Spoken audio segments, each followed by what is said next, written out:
अस्सलाम वालेकुम नाज़रीन, केटी न्यूज़ में भली कार माया कासिरा बेल हेडलाइंस वाले बुलेटिन में अवांखे अहम ख़बर ॾी त अॻूणे वज़ीर आज़म शाहिद खाकान अब्बासी चयो आहे त नफ़रत जी सियासत सां पाकिस्तान जा मसइला हल नथा थी सघनि ऐं इन खे तस्लीम न कंदासीं त मसइलनि जो हल न निकिरंदो। पाकिस्तान वटि मसइलनि जो को बि मुतबल हल न आहे।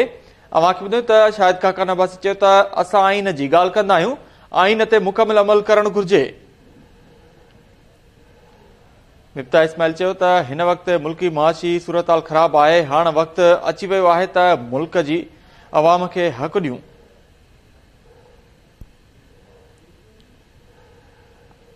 हुकूमत 4 महीना फ़ैसिला न कया, जंहिं सबबु मईशत खे नुक़सान पतो।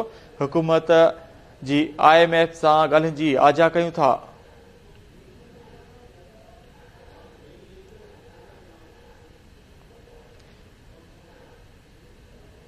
अवांखे ॿुधो त लश्करी रहिसाणी चयो आहे त ॻाल्हियुनि ज़रिए बलोचिस्तान जा मसइला हल थी सघनि था। हुकूमत ग्वादर में अमन क़ाइमु करण में किरदारु अदा करे।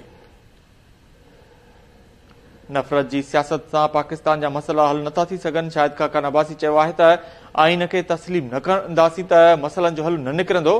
पाकिस्तान वटि मसइलनि जो वाहिद हल मुतबादिल हल मौजूदु न आहे।